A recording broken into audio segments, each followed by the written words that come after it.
It is 2 a.m. You are exhausted, your eyes are burning, and you know you have to be up in 4 hours. But your thumb keeps moving. Swipe, swipe, swipe. The standard explanation for this loop is that your brain is chasing a high. We are told that every new post delivers a hit of dopamine, and dopamine equals pleasure. But if you pause in that late-night moment, you will notice you aren't actually having fun. The pleasure is entirely gone. What you are experiencing is a strict biological compulsion, a glitch where your brain's drive to seek out rewards has completely decoupled from its ability to enjoy them. Every major social platform and digital feed is engineered to target this exact vulnerability in human neurochemistry.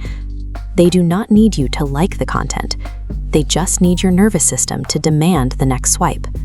We are locked in a cycle of craving actions we actively resent. Technology has turned our own biological survival mechanisms into a cage. This graph shows dopamine activity over time. The massive spike you see doesn't happen when a reward is consumed, it happens right before. Biologically, dopamine is the anticipation molecule. Its primary job is to generate the motivation to pursue a goal. Your brain uses this chemical to constantly run a mathematical equation. It measures the gap between the reward it expects you to get and the reward you actually receive.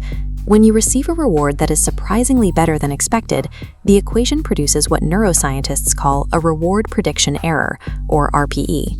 RPE is a biological mechanism that generates a massive, unnatural dopamine surge to signal that you have stumbled onto something highly valuable. This exact calculation is the architecture behind a casino floor. Those flashing screens rely on inconsistent, randomized payouts.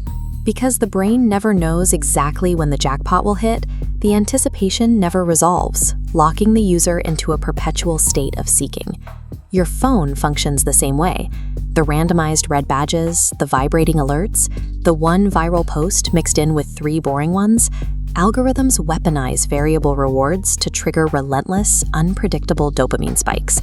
You aren't scrolling because you found something great. Your brain forces you to scroll, biologically hooked on the uncertainty of the chase itself. According to psychiatrist Dr. Anna Lemke, the human brain processes pleasure and pain in the exact same region. Think of it as a literal balance scale, with pleasure on one side and pain on the other. There is a strict biological rule governing this scale: homeostasis. Homeostasis is the body's physiological need to maintain a stable, neutral equilibrium. When an artificial, highly stimulating activity slams down on the pleasure side, the brain registers a dangerous chemical imbalance. To survive that intense surge, your nervous system aggressively presses down on the pain side of the scale. It creates negative physical sensations to counteract the artificial high and force the system back to neutral. This is the crash. It is the sudden wave of irritability, anxiety, and restlessness you feel the moment you drop the phone or turn off the game. That immediate post-scroll misery isn't a psychological failing. It is your brain physically inflicting pain on itself to survive the extreme stimulation you just put it through. With chronic, high dopamine behaviors, your brain adapts through baseline downregulation. To protect against overstimulation, it physically prunes its own dopamine receptors. Like your ears adjusting to a loud concert, the brain turns down its internal volume dial to cope with the extreme chemical environment.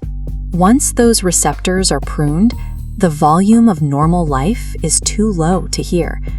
Activities that provide a slow, steady release of dopamine, like reading a book, having a quiet conversation, or going for a walk, no longer have enough chemical force to trigger a response. If you find yourself completely unable to focus on quiet tasks, you aren't lazy.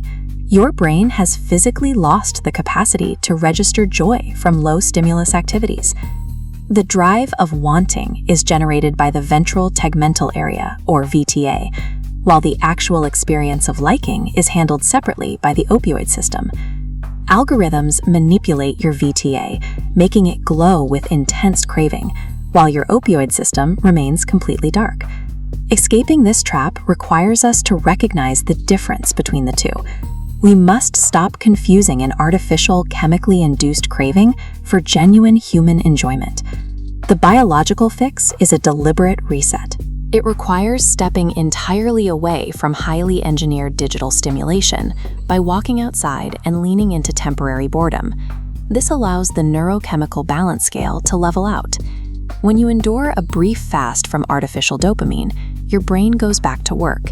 It regrows those pruned receptors, restoring your sensitivity to the quiet volume of normal life and giving you back the power to choose the things you actually like.